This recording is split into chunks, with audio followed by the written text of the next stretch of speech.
Assalamualaikum warahmatullahi wabarakatuh. Salam bahagia selalu. Perkenalkan, saya Misi Anggraini dari SDN Sukaresmi, Kecamatan Surade, Kabupaten Sukabumi, calon guru penggerak angkatan 11. Pada kesempatan ini, saya akan memaparkan tentang kegiatan budaya positif di sekolah yang telah saya laksanakan.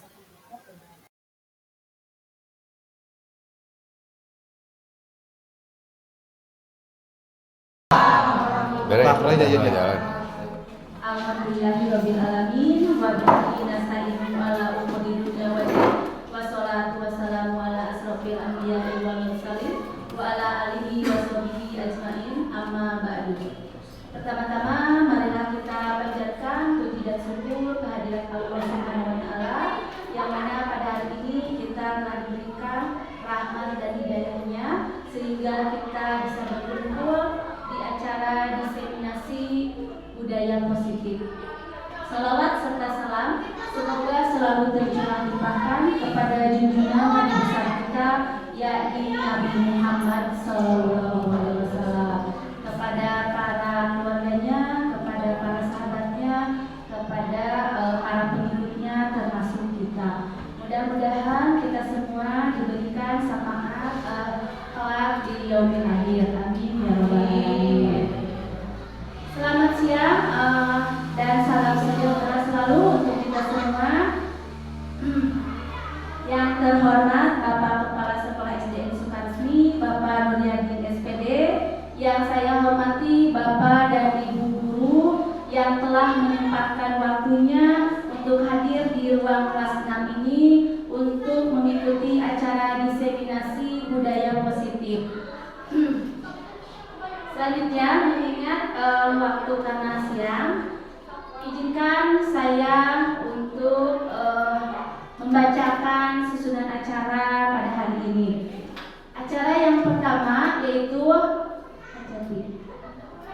satu, pembukaan, yang kedua menyanyikan lagu Indonesia Raya, yang ketiga sambutan kepala sekolah, yang keempat diseminasi budaya positif, yang kelima kesimpulan, dan yang terakhir keenam doa dan tutup. Baiklah Bapak Ibu, untuk mempersingkat waktu, mari kita mulai acara yang pertama ini dengan acara pembukaan. Mari kita buka acara dengan membacakan basmalah bersama-sama. Bismillahirrahmanirrahim. Terima kasih. Mudah-mudahan acara pada hari ini dapat berjalan dengan lancar sampai dengan selesai. Amin ya rabbal alamin. Selanjutnya yaitu acara yang kedua, menyanyikan lagu Indonesia Raya. Kepada Bapak dan Ibu dimohon untuk berdiri.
Bismillahirrahmanirrahim. Assalamualaikum warahmatullahi wabarakatuh. Waalaikumsalam warahmatullahi wabarakatuh. Bapak dan Ibu guru yang saya hormati, mari kita panjatkan puji dan syukur kehadirat Allah Subhanahu wa taala atas berkat rahmat serta karunia-Nya pada kesempatan siang hari ini kita bisa berkumpul dalam keadaan sehat walafiat. Tidak lupa sholawat dan salam semoga tercurah limpah kepada junjungan kita, yakni Nabi besar Muhammad Sallallahu Alaihi Wasallam. Tidak lupa kepada para sahabatnya, tabi'in tabi'at, serta kita sekalian sebagai umat berikutnya. Mudah-mudahan mendapatkan syafaat nanti di yaumul akhir. Amin ya Allah ya Rabbal. Bapak dan Ibu yang saya hormati, sebelumnya saya mengucapkan terima kasih yang tak terhingga kepada Bapak dan Ibu guru semuanya atas waktunya, kebersamaannya, kekompakannya, serta supportnya pada kegiatan hari ini. Bapak dan Ibu yang saya hormati, bahwa hari ini kita berkumpul dalam acara diseminasi yang merupakan salah satu tugas dari CGP kita, yaitu Bu Misi Anggraeni.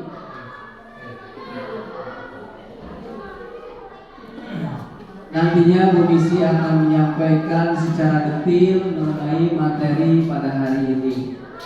Alhamdulillah saya sebagai kepala sekolah SD Sukaresmi atau sebagai yang dituakan di sini mendukung sepenuhnya atas kegiatan pada hari ini. Merasa bersyukur dan bangga bahwasanya ada salah seorang guru yang di SD Sukaresmi ini bisa mengikuti program guru penggerak angkatan 11. Semoga saja Bu Misi bisa menyelesaikan kegiatan program ini sampai tuntas nanti dan bisa merefleksikan segala kemampuannya demi kemajuan pendidikan, khususnya di sekolah SD Sukaresmi ini, umumnya dunia pendidikan Kecamatan Surade.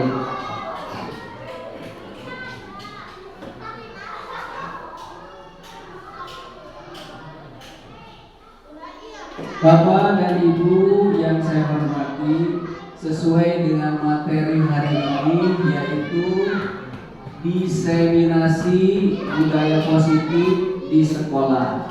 Mungkin sebelumnya saya akan mengingatkan kembali, karena ini merupakan tugas dan fungsi kita sebagai guru, sebagai tenaga pendidik.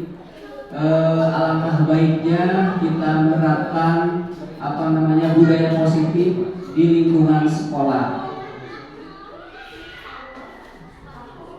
Budaya positif di sekolah itu merupakan nilai-nilai ataupun keyakinan-keyakinan ataupun kebiasaan-kebiasaan yang baik yang ada di sekolah kita atau di satuan pendidikan yang berpusat kepada peserta didik.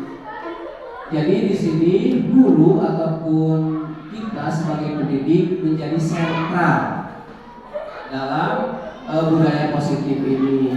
Sebetulnya sudah sering kita laksanakan setiap hari masalah budaya positif ini. Namun alangkah baiknya kita juga belajar lebih banyak lagi mengenai materi ini. Jujur sekali saya merasa bangga, saya merasa bersyukur bisa belajar kepada Bu Misi di sini, karena masalah budaya positif ini merupakan pendidikan moral sesuai dengan visi misi kita di sekolah kita. Mungkin saya akan mengingatkan di sini kepada Ibu dan Bapak sekalian bahwa budaya positif itu lebih ke moral kita. Bagaimana cara membentuk karakteristik peserta didik kita. Salah satu contohnya yang 3S itu, ya, senyum, sapa dan salam itu merupakan budaya positif di lingkungan sekolah kita. Jadi jangan hanya ke peserta didik saja, kita pun sesama warga sekolah harus seperti itu, membudayakan budaya positif. Nah, selain 3S ada lagi berdoa sebelum belajar, berdoa setelah belajar, dan banyak lagi budaya-budaya positif lainnya yang mesti kita terapkan kepada peserta didik kita.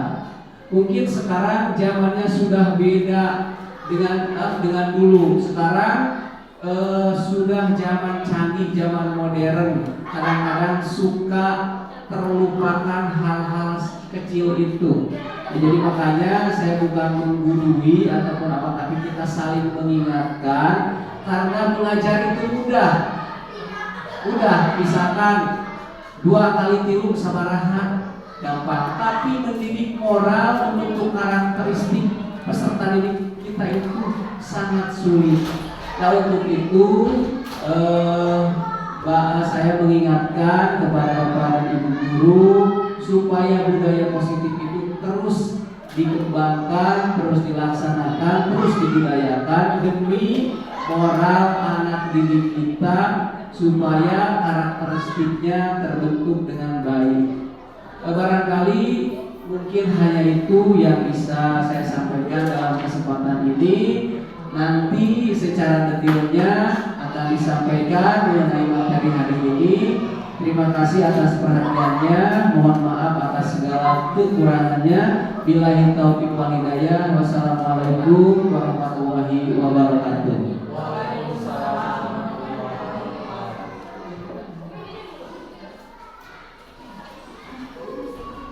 Terima kasih kepada Bapak Kepala Sekolah Sukaresmi atas sambutannya, dan saya ucapkan terima kasih juga kepada Bapak atas saya memaparkan materi.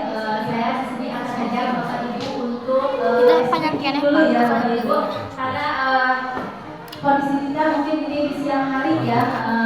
Mudah-mudahan tidak ada yang ngantuk, belum ada yang ngantuk ya Bapak Ibu. Semangat Bapak Ibu.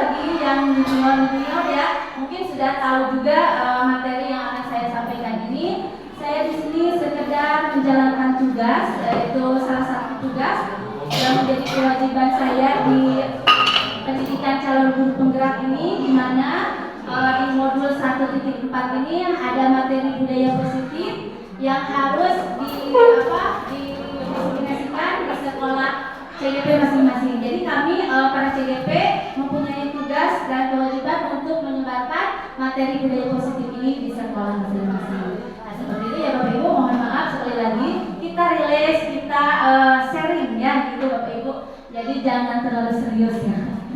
Saya juga belum tentu bisa ya. Alhamdulillah saya diberikan kesempatan untuk memaparkan materi ini. Baik Bapak Ibu, di sini ada penularan pemahaman dan penerapan pengalaman budaya positif. Nah Bapak Ibu, kira-kira apa yang terbesit di dalam hati Bapak Ibu ketika saya berbicara budaya positif? Apa itu budaya positif ya? Seperti yang tadi dijelaskan oleh Bapak Kepala Sekolah juga sudah mencakup gitu ya untuk jawaban dari sini. Tapi saya ingin minta jawaban dari Bapak dan Ibu untuk mengetahui apa itu budaya positif. Mungkin ada yang bisa mengungkapkan? Ya, Pak Dani.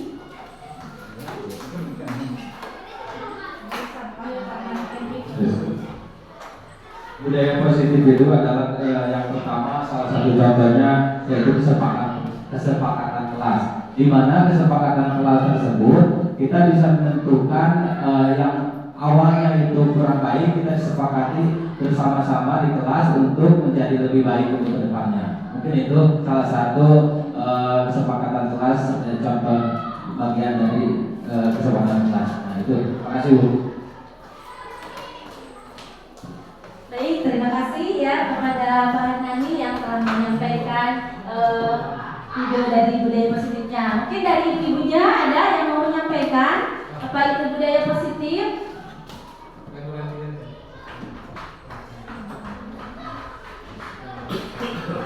Terima kasih atas waktunya, mohon izin untuk sedikit ya. Menurut pendapat saya, budaya positif itu adalah suatu karakter yang positif, yang mana kita sepakati bersama dan juga menjadi suatu kebiasaan yang harus dibudayakan. Seperti itu Bu. Contohnya misalkan kita dikala menangani anak seperti itu Bu, dikala ada permasalahan sehingga kita tidak serta-merta harus menugaskan anak yang seperti itu, tapi kita memakai salah satu trik yang saya ketahui ada yang namanya segitiga restitusi seperti itu ya Bu. Terima kasih Ibu. Baik.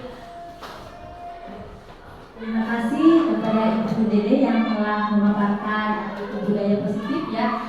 Betul sekali apa yang dikatakan Ibu Dede barusan sama Pak Hernani ya, bahwa budaya positif itu adalah kebiasaan-kebiasaan baik yang tertera pada diri siswa kita dan siswa harus membudayakannya di sekolah kita ya, di sekolah kita. Bukan siswa tapi kita bersama siswa ya harus membudayakannya di sekolah ini. Nah kemudian Bapak Ibu, next selanjutnya Pak Cep. Sini ada latar belakang adanya budaya positif ya. Jadi budaya positif itu ada latar belakangnya. Sesuai dengan filosofi Ki Hajar Dewantara, ini mengumpamakan sekolah sebagai sebuah ladang tempat persembunyian bibit. Agar bibit bisa berkembang secara maksimal, maka petani dapat memperbaiki kondisi tanah, memelihara bibit tanaman, memberi pupuk dan air, membasmi ulat-ulat atau jamur-jamur yang mengganggu hidup bibit tanaman, dan lain sebagainya. Dari uraian tersebut, kita dapat memahami bahwa sekolah diibaratkan sebagai tanah tempat untuk bercocok tanam. Sehingga guru harus mengusahakan sekolah jadi lingkungan yang menyenangkan, menjaga dan melindungi murid dari hal-hal yang tidak baik. Dengan demikian, karakter murid tumbuh dengan baik sesuai dengan profil pelajar Pancasila. Bapak Ibu pernah mendengar kata profil pelajar Pancasila? Pernah ya Bapak Ibu? Nah, karena kita kebetulan juga sudah masuk di kurikulum Merdeka ya. Ini sesuai keinginan dan cita-cita dari Bapak Ki Hajar Dewantara menginginkan pembelajaran itu yang berpusat kepada siswa dan sehingga mewujudkan profil pelajar Pancasila. Nah, nanti kita akan bahas juga ya tentang profil pelajar Pancasila. Jadi nah, di sini ada konsep ini budaya positif yang akan saya paparkan materi pada hari ini. Ada 8, yaitu yang pertama perubahan paradigma belajar, yang kedua disiplin positif, yang ketiga nilai-nilai kebajikan, keempat kebutuhan dasar manusia, kelima motivasi perilaku manusia, keenam posisi kontrol guru, ketujuh keyakinan kelas, dan yang terakhir ada segitiga restitusi ya. Bapak Ibu, baik kita akan mulai dari yang pertama ya. Perubahan paradigma belajar. Nah, apa itu perubahan paradigma belajar atau pembelajaran dengan paradigma baru? Nah, sebelumnya saya akan bertanya kembali ya kepada Bapak dan Ibu, siapa yang di sekolah ini sudah melakukan pembelajaran yang berpusat kepada siswa?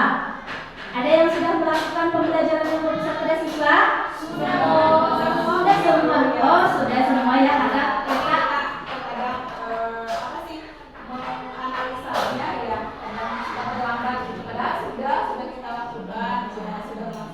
Betul sekali ya Bu. Berarti berdasarkan pengalaman Ibu Dede sendiri ya, bahwa di sekolah kita ini sudah melakukan pembelajaran yang berpusat kepada murid ya. Bagaimana dengan Bapak Ibu yang lain? Sama. Alhamdulillah, dan ini ya Bapak Kepala Sekolah perlu diketahui oleh Bapak Kepala Sekolah bahwa guru di SD Sukaresmi ini sudah melakukan pembelajaran yang berpusat pada murid. Tepuk tangan dulu ya. Luar biasa sekali para guru di SD Sukaresmi sudah melakukan ini. Lalu pembelajaran dengan paradigma baru itu merupakan pembelajaran yang dirancang berdasarkan prinsip pembelajaran berdiferensiasi sehingga para peserta didik belajar sesuai kebutuhannya berdasarkan tahap perkembangan sesuai teori psikologi modern untuk mewujudkan profil pelajar Pancasila. Nah, lagi-lagi yang dibahas profil pelajar Pancasila ya.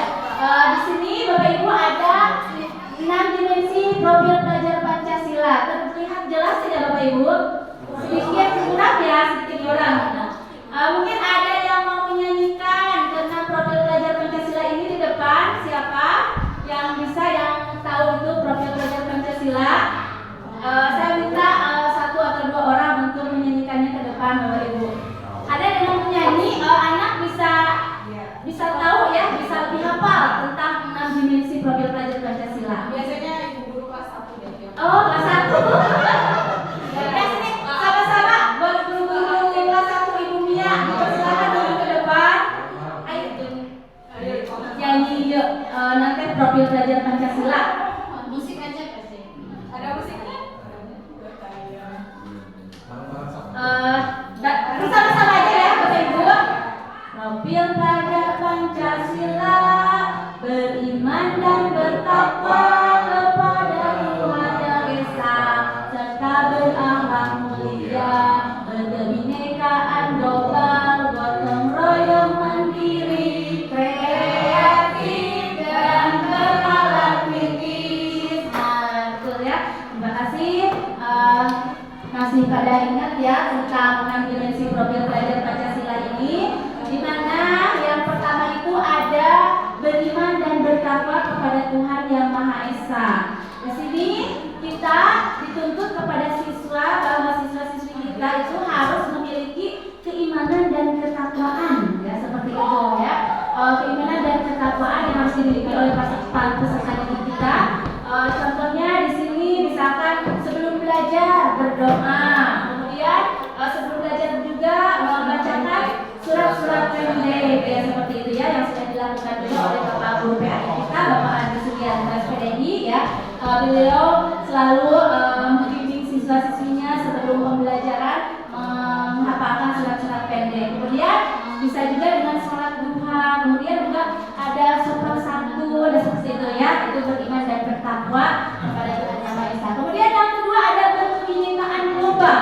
Maksud berkebinekaan global di sini itu maksudnya tentang kebudayaan juga ya Bapak Ibu, apalagi di negara kita, negara Indonesia ini mempunyai banyak sekali budaya. Jadi siswa-siswi kita itu harus kita kenalkan dengan beragam budaya yang ada di negara kita ya, seperti itu. Kemudian yang ketiga ada gotong royong. Gotong royong di sini maksudnya bukan dalam hal bergotong royong dalam kebersihan saja ya. Jadi bergotong royong di sini itu maksudnya dalam pembelajaran juga berkolaborasi antara siswa dengan siswa, siswa dengan guru, guru dengan guru ya, guru dengan kepala sekolah atau guru dengan orang tua murid ya. Itu kolaborasi yang kita adakan. Semua stakeholder yang ada di sekolah ini bisa berkolaborasi dengan baik ya. Jadi bisa menghasilkan pembelajaran yang baik juga sesuai dengan filosofi Ki Hajar Dewantara tersebut, yaitu mewujudkan profil pelajar Pancasila. Kemudian siswa juga dituntut untuk mandiri ya, mandiri. Jadi bisa melakukan sendiri tanpa disuruh oleh guru ya, seperti itu. Kemudian yang kelima itu kreatif. Siswa dituntut harus lebih kreatif lagi ya. Jadi jangan dari guru misalkan ya, jadi kreatif dengan diri mereka sendiri, dari diri sendiri gitu ya. Kemudian yang terakhir ada bernalar kritis ya, mungkin itu yang dimaksud dengan ke-6 profil pelajar Pancasila ya, yang ingin diwujudkan oleh Bapak Ki Hajar Dewantara ini. Selanjutnya yang di sini ada miskonsepsi tentang teori kontrol. Ada miskonsepsi tentang teori kontrol, di mana ini hanya ilusi, hanyalah sebuah ilusi ya Bapak Ibu. Jadi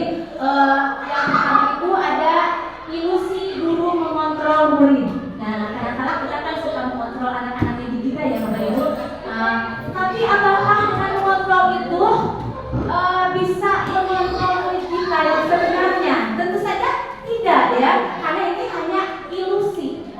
Jadi kita tidak bisa mengontrol siswa sepenuhnya begitu saja ya. Contoh misalkan kita menginginkan siswa itu melakukan sesuatu yang baik, misalkan ya, anak bisa saja ketika itu mereka bisa menurut ya, bisa mau melakukan apa yang diperintahkan oleh gurunya. Tetapi bila gurunya tidak ada, misalkan mereka bisa kembali lagi berbuat yang tidak diinginkan, seperti itu ya. Kemudian yang kedua ada ilusi bahwa semua penguatan positif, efektif dan bermanfaat.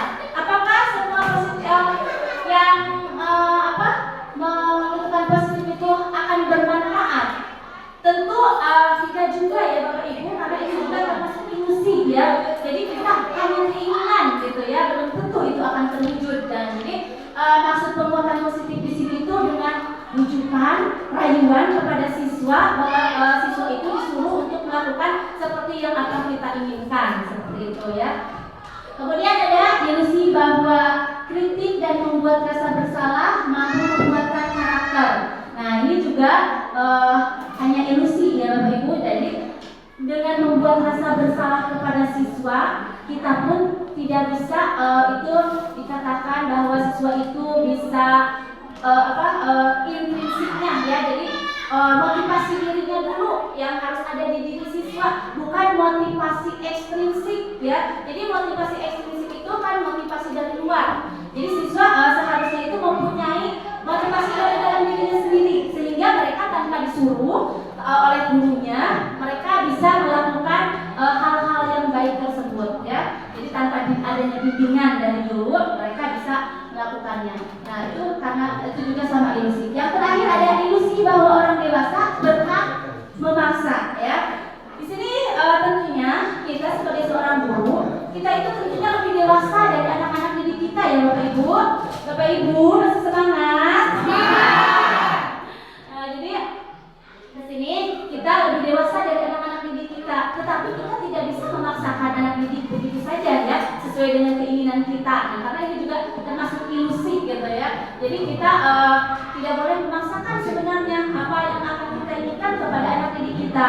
Nah seperti itu ya, gambaran untuk tadi tentang teori itu. Kemudian selanjutnya di sini ada mengubah paradigma stimulus respon ke pendekatan teori kontrol. Nah, jadi stimulus respon ini sebenarnya keadaan yang salah ya. Jadi kita harus membedakan dari materi stimulus respon ini ke teori kontrol. Jadi kita memperbaikinya di teori kontrol. Di sini ada menurut stimulus respon itu karakter atau kebutuhan kita itu sama. Tetapi menurut teori kontrol dibenarkan itu realitas atau kebutuhan kita itu berbeda. Betul tidak Bapak Ibu? Jadi kebutuhan kita itu tidak sama ya. Tidak seperti yang dikatakan oleh stimulus respon ya. Jadi kita harus bisa memperbaikinya di teori kontrol itu ya. Kemudian yang kedua di sini semua orang melihat hal yang sama. Sedangkan menurut teori kontrol setiap orang memiliki gitu ya. Jadi berbeda juga gambaran yang berbeda. Gambaran di sini maksudnya apa Bapak Ibu? Gambaran di sini itu maksudnya harapan, cita-cita ya. Jadi tentunya kita juga pasti berbeda ya. Harapan kita, cita-cita kita sama dengan harapan murid juga ya, tidak sama. Jadi menurut stimulus respon itu harus kita perbaiki di teori kontrol. Nah kemudian ada perilaku guru dilihat sebagai suatu kesalahan. Sedangkan menurut teori kontrol semua perilaku memiliki tujuan. Jadi belum tentu kesalahan itu disebut salah gitu ya. Jadi menurut teori kontrol itu kemungkinan ada tujuan tertentu ya, seperti itu ya. Kemudian di sini orang lain bisa mengontrol saya. Apakah betul? Salah juga ini ya. Jadi kita benarkan menurut teori kontrol semua hanya Anda yang bisa mengontrol diri Anda sendiri ya. Betul kan Bapak Ibu? Betul. Ya, kita tidak bisa mengontrol orang lain, tetapi hanya mereka lah yang bisa mengontrol dirinya sendiri. Jadi kata saya juga disebutkan tadi ada unsur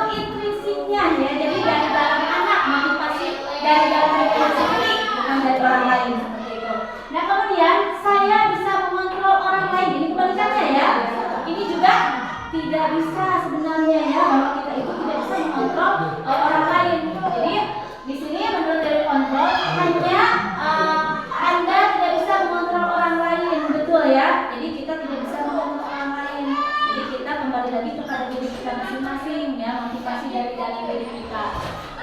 Kemudian ada pada saat bujukan ya, bujukan yang gagal. Kemudian menurut teori kontrol di sini kolaborasi, konsensus menciptakan pilihan-pilihan baru ya. Jadi kalau ada permasalahan itu siswa diajak berdialog ya bersama guru, jangan menyalahkan siswa begitu saja ya. Jadi kita panggil anak tersebut dan kita adakan kolaborasi dan konsensus. Maksud konsensus di sini Bapak Ibu yaitu kesepakatan yang telah diambil dari siswa dengan kita. Kesepakatan apa yang nanti akan dia perbaiki untuk memperbaiki masalahnya tersebut ya. Kemudian yang terakhir ada model berpikir menang kalah. Sementara menurut teori kontrol di sini model berpikir menang-menang. Jadi tidak ada istilah menang kalah ya. Semuanya menang-menang atau win-win solution ya, seperti itu ya bahasanya. Kemudian yang selanjutnya disiplin positif. Nah ini Bapak Ibu mungkin kita sering mendengar kata disiplin positif atau disiplin. Apa sih itu disiplin Bapak Ibu? Ada yang tahu?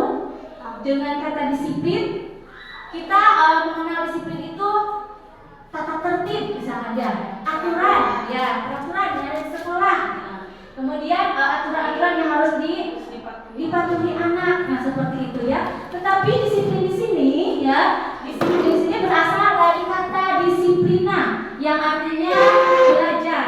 Disiplin mengacu pada disiplin diri. Nah, jadi harus pada disiplin diri dulu, seperti yang telah saya sampaikan tadi ya, dan intrinsik dari dalam diri anak tersebut terhadap apa yang dilakukan berdasarkan nilai-nilai yang diyakini. Kalau anak tersebut sudah meyakini dan ada unsur disiplin dari dirinya sendiri, dari intrinsiknya ya, maka akan timbullah disiplin positif pada diri anak tersebut ya. Disiplin positif di sini merupakan salah satu cara penerapan disiplin yang bertujuan untuk menumbuhkan kesadaran serta memberdayakan peserta didik tanpa imbalan atau penghargaan, reward atau ancaman. Jadi siswa-siswi kita itu melaksanakan disiplinnya bukan karena adanya hukuman atau ancaman ya, karena itu adalah merupakan unsur ekstrinsik ya dari luar. Misalkan siswa harus datang ke sekolah tepat pukul 7.15 karena siswa itu ketakutan ya seperti itu, maka siswa datang lebih awal pukul 7 karena kan di sekolah itu ada petugas piket misalkan ya, dia takut kena hukuman seperti itu. Nah itu sebenarnya bukan dari intrinsiknya ya, jadi mereka itu tidak menyadari dari dirinya sendiri, maka itu secara terpaksa, keterpaksaan yang ada pada diri anak tersebut ya. Yang kita inginkan itu padahal kebiasaan baik yang didasari disadari oleh diri sendiri ya, motivasi diri. Sehingga kita sebagai pendidik tujuan kita adalah menciptakan peserta didik yang memiliki disiplin diri sehingga mereka berperilaku mengacu kepada nilai-nilai kebajikan universal. Nah, Bapak Ibu pernah mendengar nilai-nilai kebajikan universal? Belum ya? Nah, saya juga sama, baru kali ini saya mengenal nilai-nilai kebajikan universal ya. Alhamdulillah setelah kita di CGP dan mendapatkan ilmu baru ya Bapak Ibu. Nanti kita akan jelaskan apa itu nilai-nilai kebajikan universal dan memiliki motivasi intrinsik dalam perubahan perilaku ke arah yang lebih baik. Maka di sini nilai-nilai kebajikan tersebut adalah, nah ini ya, nilai yang disepakati bersama lepas dari suku bangsa, agama, bahasa maupun latar belakangnya. Nah itu yang dimaksud dengan nilai-nilai kebajikan universal ya. Jadi di sini ada contoh-contohnya, banyak sekali contoh-contohnya ya Bapak Ibu. Nilai-nilai kebajikan itu saya ambil ini dari profil pelajar Pancasila. Ini juga sama, termasuk nilai-nilai kebajikan ya. Ada beriman dan bertakwa kepada Tuhan Yang Maha Esa dan berakhlak mulia, berkebinekaan global, gotong royong, mandiri, kreatif dan bernalar kritis. Nah itu dari profil pelajar Pancasila. Sedangkan dari IBO, Primary Years Program atau PYP, itu ada toleransi, rasa hormat, integritas, mandiri, menghargai, antusias, empati, keingin tahuan, kreativitas, kerjasama, percaya diri, dan komitmen. Meskipun kita berbeda-beda suku, misalkan agama, ya, kulit, ras, seperti itu, tapi kita dipersatukan di nilai-nilai kebajikan universal ini, Bapak Ibu. Nah, yang terakhir ini ada keterampilan hidup atau life skill-nya. Dapat dipercaya, lurus hati, pendengar yang aktif, tidak merendahkan orang lain, dan memberikan yang terbaik dari diri. Nah, seperti itu ya nilai-nilai kebajikan. Selanjutnya ini ada kebutuhan dasar manusia. Bapak Ibu, tentunya kita mempunyai kebutuhan dasar manusia yang harus kita penuhi ya di dalam hidup kita ini. Nah, apa itu kebutuhan dasar manusia? Kebutuhan dasar manusia kalau tidak terpenuhi, contohnya pada siswa, misalkan tidak terpenuhi, maka apa yang akan terjadi Bapak Ibu kalau kebutuhan manusia itu tidak terpenuhi? Maka hal-hal yang negatif ya, hal-hal yang tidak diinginkan akan bermunculan ya, seperti misalkan mencuri, bisa saja ya dilakukan oleh anak-anak didik kita. Nah, maka dari itu kebutuhan dasar manusia itu harus terpenuhi. Di sini kebutuhan dasar manusia itu adalah ke atas saja. Kebutuhan dasar manusia adalah segala sesuatu yang kita lakukan untuk mendapatkan apa yang kita inginkan. Seluruh tindakan yang kita lakukan memiliki tujuan tertentu dan semua usaha terbaik yang kita lakukan adalah dalam rangka agar kebutuhan dasar kita terpenuhi dengan baik ya. Jadi kita menginginkan kebutuhan dasar kita itu terpenuhi juga dengan baik. Nah, di sini ada 5 kebutuhan dasar manusia yang harus terpenuhi oleh kita dan anak-anak peserta didik kita ya Bapak Ibu. Yang pertama itu kebutuhan bertahan hidup. Kebutuhan akan bertahan hidup. Jadi berhubungannya dengan makanan, pakaian, ya, tempat tinggal, keamanan, kesehatan. Nah, itu kebutuhan bertahan hidup. Contoh misalkan di kelas, dari kelas kita, misalkan ada siswa yang mampu, ada siswa yang terlihat sakit misalkan ya, atau lelah. Nah, seperti itu. Jadi kita jangan menegur anak begitu saja ya. Kita tanya, apakah dia sudah sarapan pagi di rumah? Nah, belum, sudah minum susu, nah seperti itu ya. Nah, itu ya. Apakah semalam tidak tidur begadang ya, seperti itu. Nah, ya itu kebutuhan bertahan hidup. Kemudian yang kedua ada kebutuhan kasih sayang dan rasa diterima ya. Di sini berhubungan dengan rasa diterima, dipedulikan, berbagi, kerjasama, menjadi bagian dalam kelompok ya. Seperti lagi di dalam kelas, siswa-siswi kita itu kan suka melakukan kerja kelompok ya Bapak Ibu, mengerjakan LKPD. Nah, di sini siswa misalkan cenderung ada yang mengasingkan dirinya sendiri gitu ya, tidak mau gabung dengan kelompoknya. Nah, kita tanya, kenapa? Mungkin dia ingin diperhatikan ya oleh gurunya, seperti itu ya. Itu mungkin rasa kasih sayang dan rasa ingin diterima oleh seorang guru, itu kebutuhan juga ya. Kemudian kebutuhan yang ketiga itu penguasaan. Ini berhubungan dengan harga diri, keinginan untuk dianggap, memimpin, berprestasi, diskusi, didengar. Jadi ini kebutuhan penguasaan itu, misalkan siswa itu apa-apa pengen dia, apa-apa pengen dia yang maju, pengen dia yang memimpin gitu ya. Itu mungkin kebutuhan penguasaannya. Nah, seperti itu ya. Kemudian yang keempat itu ada kebutuhan kebebasan, mandiri, memiliki pilihan, mencoba hal baru, mampu mengendalikan arah dirinya. Di mana kebebasan ini mungkin kita ingat ya Bapak Ibu, dalam pembelajaran itu kita ada 3 gaya dalam pembelajaran. Gaya yang pertama itu kita gaya apa? Diferensiasi itu pembelajaran dengan gaya visual ya, visual. Yang keduanya ada auditorial ya. Kemudian yang ketiganya pembelajaran kinestetik ya, seperti itu. Jadi gaya bahasa itu gaya pembelajarannya ada 3 ya. Jadi mungkin siswa itu membutuhkan kebebasan dalam belajar tanpa ada tekanan dari kita atau tekanan. Nah, seperti itu ya Bapak Ibu. Jadi kebebasannya itu dengan 3 gaya tadi ya. Bapak dan Ibu sebagai guru kita harus pintar-pintar memilih metode pembelajaran biar anak kita itu tidak merasa jenuh di dalam kelas ya. Karena mereka menginginkan kebutuhan kebebasan ya. Kemudian yang kelima ini ada kebutuhan kesenangan ya. Bapak Ibu kalau mengerjakan tugas di sekolah kan suka apa? Banyak gitu ya, numpuk. Wah, stres ini. Saya membutuhkan kesenangan nih, butuh tertawa gitu ya. Refreshing seperti itu. Anak pun sama ya Bapak Ibu, sama. Mereka membutuhkan kesenangan di dalam belajar. Nah, contohnya kita itu di dalam kelas dengan anak jangan terlalu serius gitu ya. Jadi kita bisa membuat anak itu tertawa, speaking ya. Ya dengan speaking, kemudian dengan apa lagi? Dengan menyanyi gitu ya.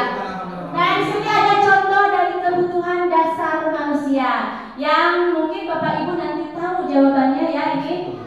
Kira-kira ini nomor 1 kebutuhannya itu kebutuhan apa Bapak Ibu? Di sini nomor 1, Ibu guru bilang, aku tidak boleh bersenandung sewaktu mengerjakan tugas. Katanya kelas harus tenang, tidak ada suara. Padahal kan aku senang menyanyi. Nah, ini kebutuhan apa kira-kira Bapak Ibu? Kebutuhan kesenangan ya, betul sekali kebutuhan kesenangan. Kita lihat jawabannya, benar tidak di bawahnya Pak Jeff? Iya betul ya, jadi ini memerlukan kebutuhan kesenangan. Kemudian yang kedua, ibu guru tidak menyapaku. Nanti. Tidak menyapaku hari ini. Padahal aku pakai jepit rambut baru. Nah, berarti ini kebutuhan apa? Kebutuhan perhatian dan kasih sayang. Coba kita lihat jawabannya Bapak Ibu. Betul tidak? Iya betul ya, kasih sayang dan rasa diterima ini diperhatikan ya, dengan pakai jepit rambut gitu. Kemudian yang ketiga, aku malas ke sekolah. Belajarnya hanya mengerjakan soal di buku paket dan mendengarkan penjelasan guru saja. Nah ini kebutuhan apa? Kebebasan ya. Nah kita lihat jawabannya. Tara. Kebutuhan kebebasan ya. Iya, dapatnya nanti ya. Sekarang yang terakhir yang keempat. Aku marah pekerjaanku yang perlu diperbaiki justru ditunjukkan ke tempat teman-temanku di depan kelas. Ini kebutuhan apa? Kebutuhan?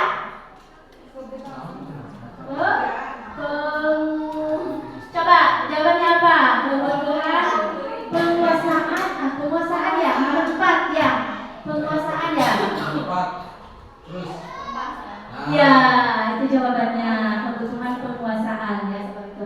Nah, selanjutnya di sini ada motivasi perilaku manusia.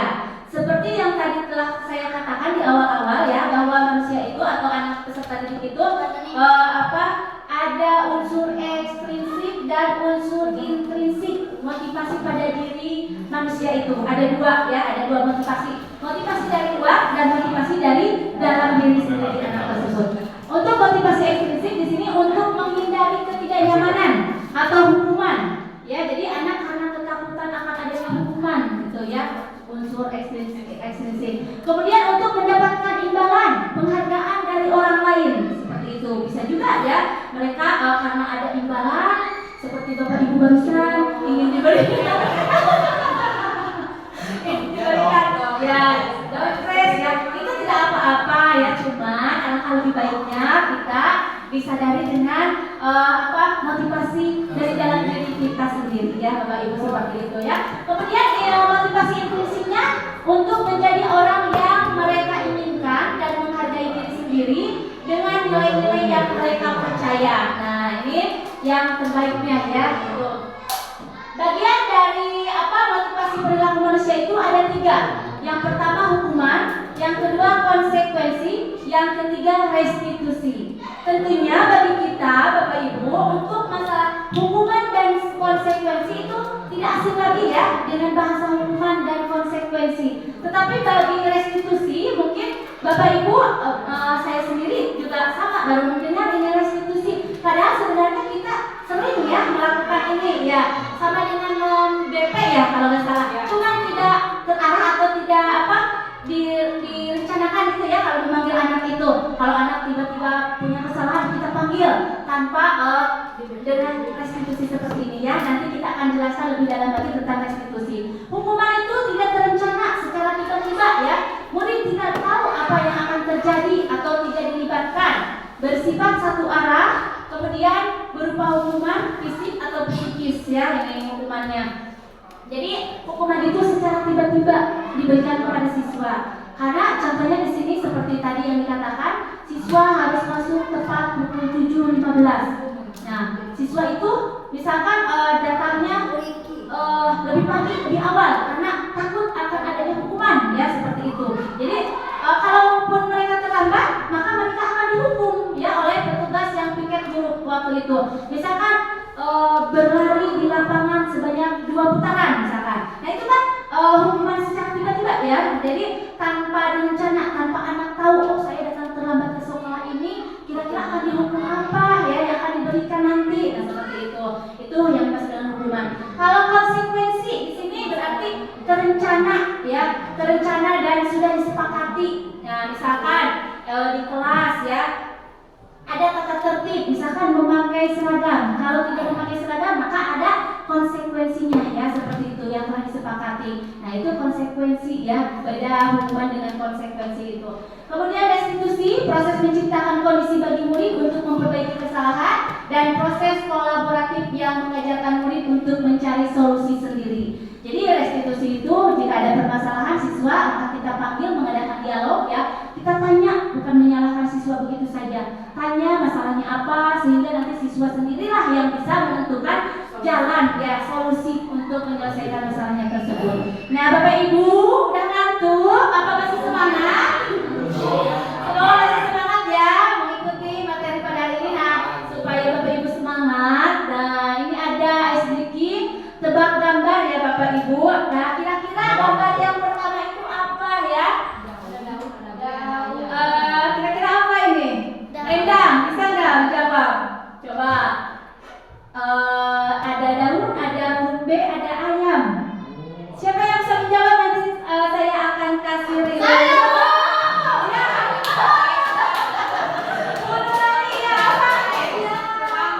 Terima kasih Bu, itu pasti jawabannya daun bayam. Betul sekali ya. Nah, Bu Nurani, ini ada hadiah.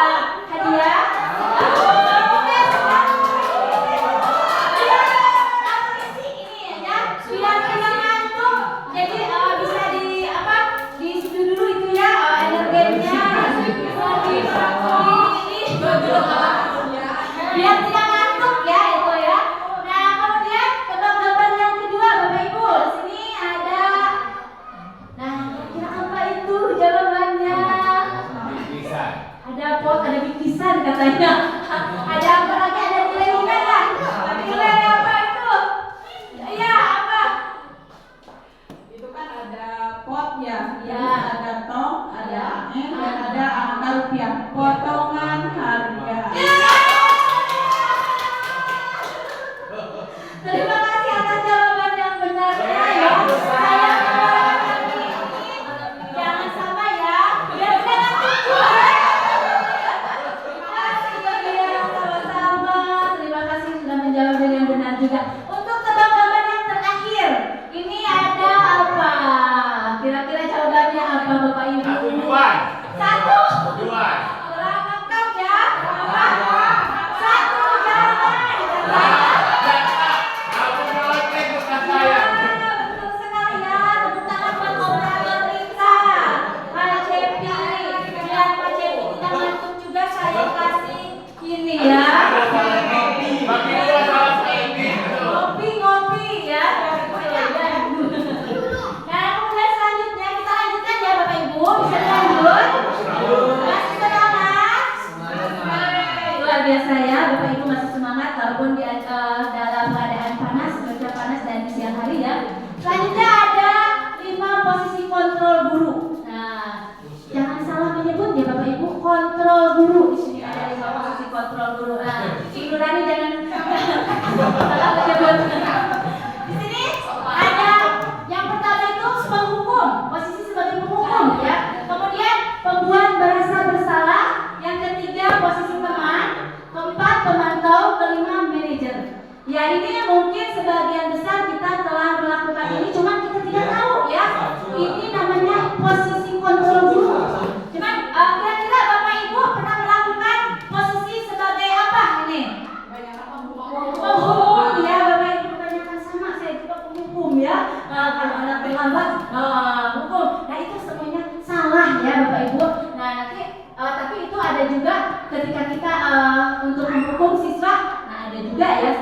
itu. Jadi posisi kontrol kelima ini kita jalankan ya di sekolah kita terapkan pada anak didik kita ya, karena ini merupakan kewajiban kita juga ya, posisi kita.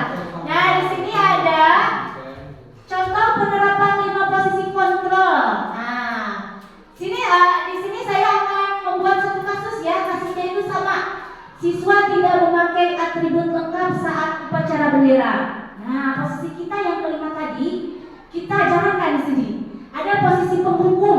Bagaimana itu kata-kata sebagai posisi penghukum? Kata-katanya seperti ini ya.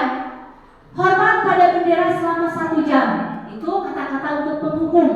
Kemudian kalau untuk perbuatan merasa bersalah, kata-katanya berapa kali ibu atau bapak harus memberitahukan kamu selalu saja mengecewakan bapak atau ibu. Nah itu kata-kata pembuat merasa bersalah kepada siswa ya. Kemudian contoh sebagai posisi sebagai teman, masih di kasus yang sama ya. Ayo dong ikuti aturan sekolah. Tolong bantu ibu atau bapak ya sekali ini. Ya sudah, tidak apa-apa. Lain kali jangan sampai berbuat seperti ini lagi ya. Nah itu terasa enak ya Bapak Ibu didengarnya ya, posisi sebagai teman itu. Kemudian ada posisi pemantau. Nah kata-kata posisi pemantau ini, kamu sudah melanggar peraturan sekolah, kamu tahu konsekuensinya. Nah seperti itu. Setelah upacara, kamu beli atribut ke koperasi dan jangan diulang lagi. Nah itu kata-kata seorang pemantau. Kemudian yang terakhir ini ada kata-kata seorang manajer. Ya posisi kita sebagai manajer. Apakah kamu tahu kesalahan kamu? Kira-kira bagaimana kamu memperbaiki kesalahan kamu? Nah itu kata-kata seorang manajer. Nah sekarang Bapak Ibu bisa mengontrol diri Bapak Ibu. Ini posisi kita sebagai apa kira-kira ya dari kata-kata ini? Saya kecewa sekali dengan kamu. Nah Bapak Ibu siapa ini yang bisa menjawab? Nanti akan saya kasih lagi. Saya kecewa. Apa? Saya kecewa sekali dengan kamu. Kira-kira ini apa? Mungkin dari Bapak Kepala Sekolah bisa menjawab. Ya buat Bapak ini khusus ya. Apa kira-kira posisi sebagai apa ini Pak? Saya kecewa sekali dengan kamu. Nah ini posisi apa? Sebagai bukan manajer ya, ini apa? Oke. Nah, ulangi lagi. Sebagai pemantau. Bukan ya, ini termasuk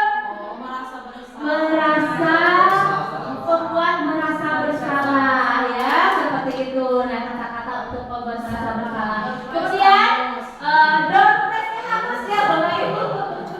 Kemudian yang kedua, ada kata-katanya seperti ini. Next Pak Cep. Posisi kontrol apakah aku tidak pernah benar melakukan kamu tidak pernah benar melakukannya. Pak ini sebagai apa kira-kira? Kamu tidak pernah benar melakukannya. Serba salah. Boleh jawaban salah. Apa kira-kira? Kamu tidak pernah benar melakukannya. Nah, ini kira-kira posisi kita sebagai apa? Pemantau. Coba kita lihat jawabannya ke bawah ya.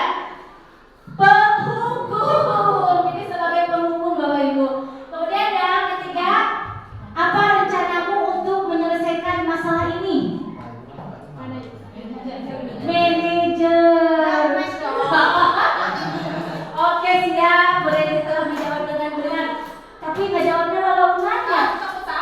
Oh, takut salah. Padahal di sini kita semua kan belajar, tidak ada yang salah dan yang benar. Yang salah itu yang tidak menjawab ya Bapak Ibu. Kemudian, ayolah lakukan demi Bapak atau Ibu ya. Sebagai apa? Sebagai teman. Iya betul sekali ya. Dapat mio. Dapat gelas dan energen. Kemudian ada lagi, kamu tidak pernah mendapatkan nilai jika tidak mengerjakan tugas. Sebagai penghukum? Sebagai apa lagi? Ada yang tahu? Sebagai ya, coba kita lihat jawabannya. Sebagai pemantau.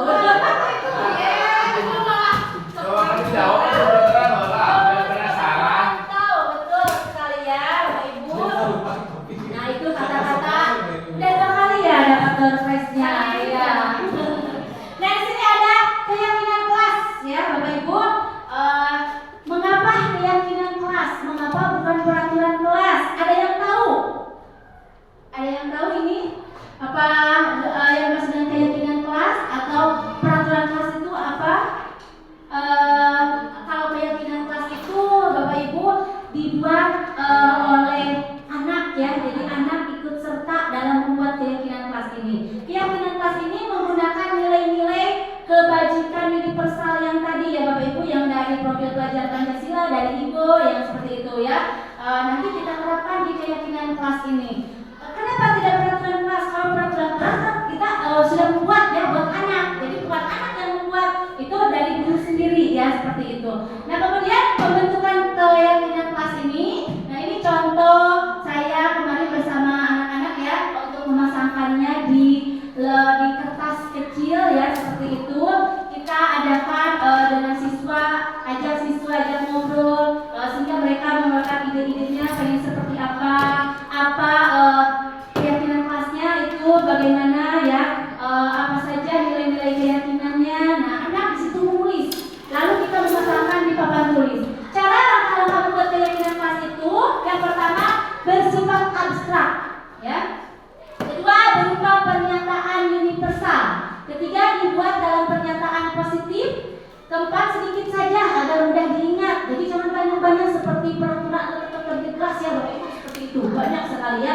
Jadi untuk keyakinan kelas ini jangan banyak-banyak, 5 atau 4 ya, sehingga anak-anak mudah diingat dan dapat melaksanakannya juga dengan penuh tanggung jawab ya. Kemudian sesuai dengan kondisi kelas atau kondisi sekolah sehingga mudah diharapkan.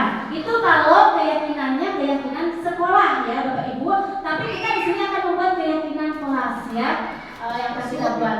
Kemudian semua warga sekolah atau warga kelas dilibatkan saat membuat keyakinan kelas seperti yang telah saya sebutkan tadi ya. Setelah disepakati, setelah mendapatkan keyakinan kelas yang anak-anak sepakati juga, maka dibuat ke dalam bentuk poster biar lebih menarik dan anak mudah mengingatnya ya. Jadi keyakinan kelas yang telah disepakati itu ini ya. Jadi untuk keyakinan kelas di sini Bapak Ibu, kita buang kata-kata positif, kata-kata negatif menjadi kata-kata yang positif. Jadi kalimat untuk keyakinan kelas itu seperti ini Bapak Ibu. Misalkan disiplin ya, tidak boleh membuang sampah sembarangan. Itu ada kalimat negatifnya kan ya? Tidak, di situ tidak boleh. Maka kata tidak boleh itu harus kita hindari Bapak Ibu. Kita di keyakinan kelas itu harus yang positif kalimatnya. Maka dengan seperti ini kalimatnya, buanglah sampah pada tempatnya ya, seperti itu. Kemudian misalkan jangan memakai sepatu ke dalam kelas. Nah itu juga sama, negatif. Kita rubah ke dalam kalimat yang positif. Itu di keyakinan kelas ya yang kita buat. Jadi jangan menggunakan kalimat-kalimat yang negatif ya Bapak Ibu. Nah kemudian kita ambil misalkan 4 atau 5 saja untuk keyakinan kelas. Jadi yang kita terapkan itu mungkin dari nilai-nilai kebajikannya saja ya. Misalkan disiplin, toleransi, kemudian bertanggung jawab, seperti itu ya kata-katanya. Nah di sini ada contoh keyakinan kelas. Kemarin saya telah membuat bersama anak-anak ya. Saya dan anak-anak menyepakati keyakinan kelas untuk kelas 6 SD Sukaresmi ini ada 4. Yang pertama disiplin, yang kedua religius, yang ketiga peduli lingkungan, dan yang keempat toleransi ya. Jadi hanya kata-kata universalnya saja yang ditanamkan di sini ya. Nanti kita kalau sudah sepakati seperti ini bisa dibikin poster ya Bapak Ibu untuk ditempel di dinding kita di kelas kita. Saya belum sempat menempelnya ya Bapak Ibu karena kemarin saya belum ada waktu untuk membuat ke dalam posternya, jadi belum sempat ditempel di kelas. Nah kata-kata untuk disiplinnya seperti itu ya, religiusnya juga ada, peduli lingkungan dan toleransinya. Next selanjutnya. Nah ini kita jadikan ke dalam poster ya Bapak Ibu biar anak lebih mudah dan bisa lebih melaksanakan dengan penuh tanggung jawab juga. Nah ini bentuk posternya yang nanti akan saya buat ya. Kemudian di sini ada materi yang terakhir ya Bapak Ibu, segitiga restitusi. Nah inilah yang kita nantikan dari tadi ya, segitiga restitusi yang biasanya kita lakukan juga di sekolah bersama siswa-siswi untuk menyelesaikan masalah juga ya. Cuman kita bahasanya sekarang ada Alhamdulillah di CGP ini saya mempelajari apa itu segitiga restitusi ya Bapak Ibu, dan mudah-mudahan Bapak Ibu jika ada CGP yang berikutnya, mudah-mudahan Bapak Ibu bisa ikut ya untuk daftar di CGP selanjutnya. Nah, segitiga restitusi itu yaitu suatu proses dialog yang dijalankan oleh guru agar dapat menghasilkan murid yang mandiri dan bertanggung jawab. Di sini langkah-langkah menyelesaikan restitusi itu ada 3 langkah Bapak Ibu.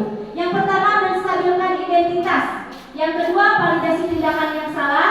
Yang ketiga, menanyakan keyakinan. Nah, ini adalah 3 tahapan yang harus kita lalui di segitiga restitusi. Nah, ini kata-kata untuk menstabilkan identitas. Kalau kita menyelesaikan masalah dengan siswa itu tidak terencana ya, atau tidak terarah. Nah, sekarang kita diarahkan dengan menyelesaikannya dengan segitiga restitusi ini ya Bapak Ibu.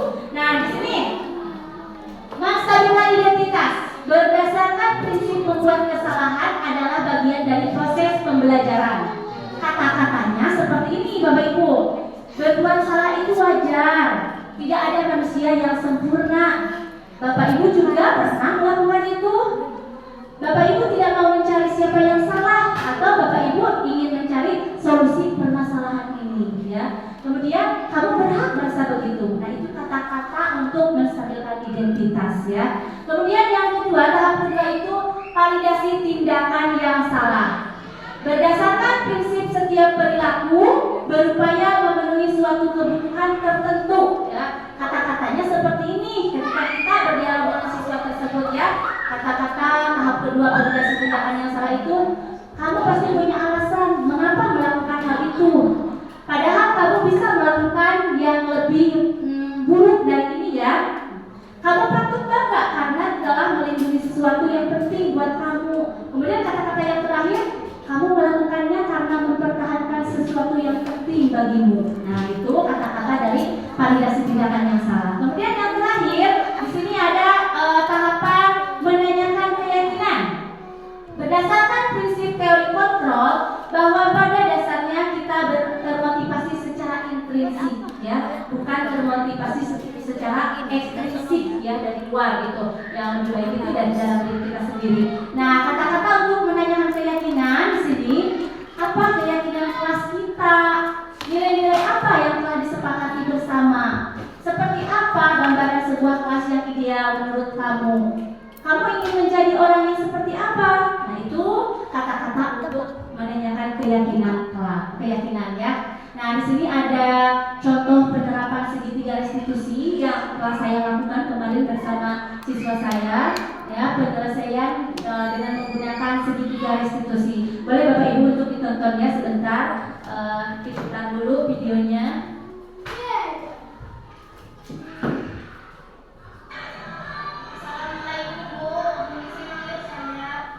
Waalaikumsalam. Ya, ayo silakan masuk.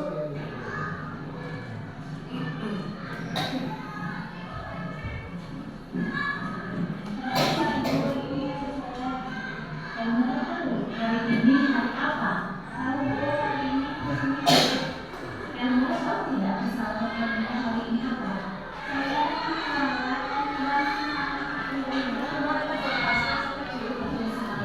Kira-kira apa yang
sebagai penuntun pembelajar bagi siswa-siswinya atau sebagai manajer yang menuntun muridnya menjadi insan yang mandiri, merdeka, dan bertanggung jawab. Nah, sampai di sini mungkin materi yang saya berikan hari ini. Atas kekurangannya saya mohon maaf sekali lagi. Mungkin saya hanya keterbatasan ya dalam memberikan materi untuk hari ini. Karena ini juga sharing juga ya Bapak Ibu, sharing. Sebelum kita tutup acara pada hari ini, kita akan membacakan doa dulu yang akan dipimpin oleh Bapak Andri Sugianto SPD. Kepada Bapak Andri dipersilakan untuk memimpin doanya.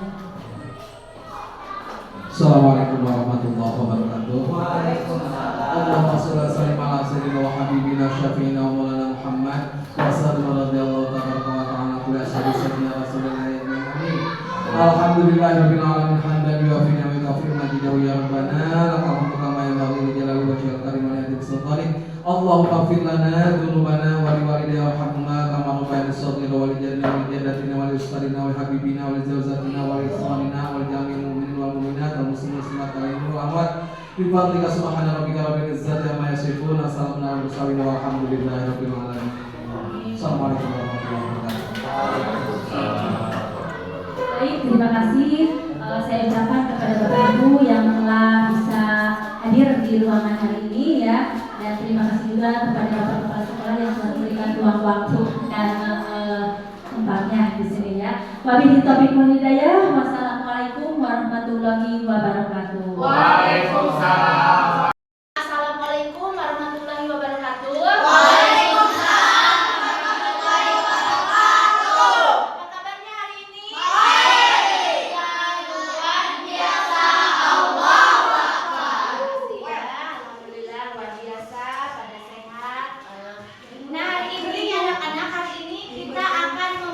Keyakinan kelas ya. Kalian pernah mendengar tidak kata keyakinan kelas? Belum ya? Belum. Baru hari ini ya. Keyakinan kelas. Apa sih keyakinan kelas? Nah, keyakinan kelas di sini ini ya hampir sama dengan peraturan kelas atau peraturan sekolah, tata tertib sekolah, tata tertib kelas ya. Kita itu sudah melaksanakan tata tertib. Cuma sekarang kita dibuat dalam keyakinan kelas. Kenapa harus keyakinan kelas? Karena keyakinan kelas itu adalah nilai-nilai yang diyakini oleh kalian sendiri ya. Jadi kalau nilai-nilai yang diyakini oleh kalian, maka nantinya kalian akan bertanggung jawab dengan nilai-nilai yang telah kalian sepakati ya. Jadi seperti sama juga dengan kesepakatan kelas yang pernah kita bikin dulu ya. Kalau kesepakatan kelas itu misalnya kalian seperti dicontohkan tidak boleh membuang sampah sembarangan ya. Jadi untuk keyakinan kelas cuma nilai-nilai kebijakannya yang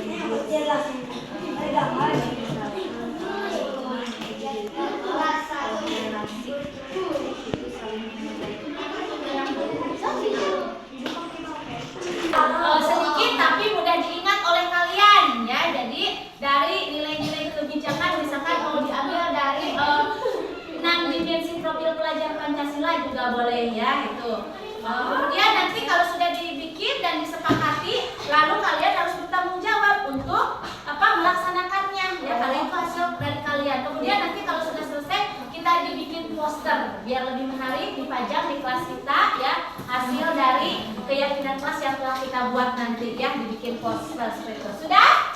Nah sekarang satu orang maju ke depan untuk menempelnya di papan tulis.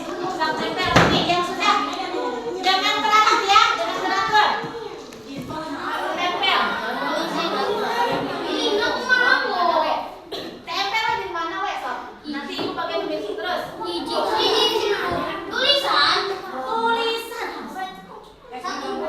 Sudah, sang terus. Tulis.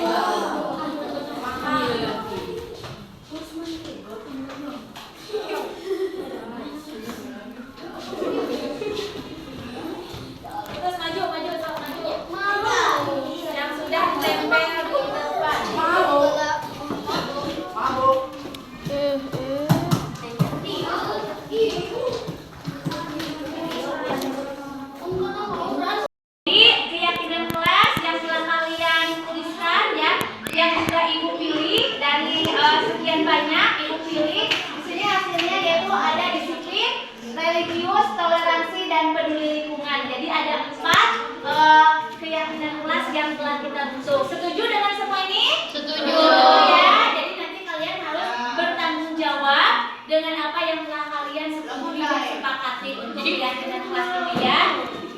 Untuk keyakinan kelas ini. Jadi ada 4 keyakinan kelas yang telah dibentuk. Nah seperti itu ya.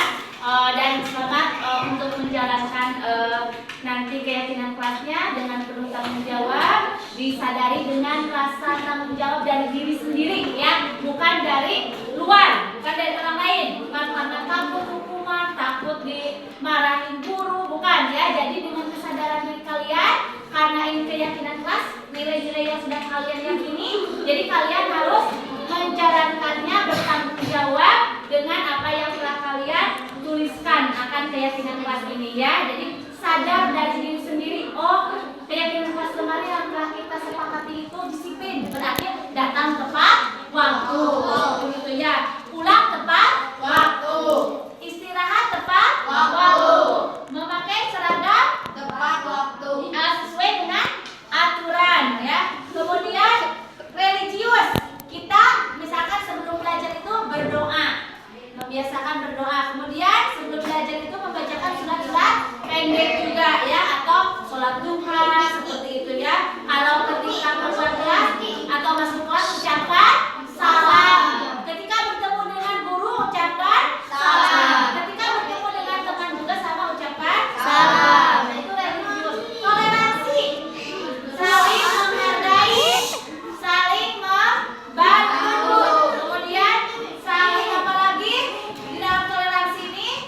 Saling menghargai pendapat teman ya, saling membantu. Kemudian peduli lingkungan. Kalau peduli lingkungan berarti kita harus membersihkan lingkungan. Kemudian apa, membuang sampah pada tempatnya.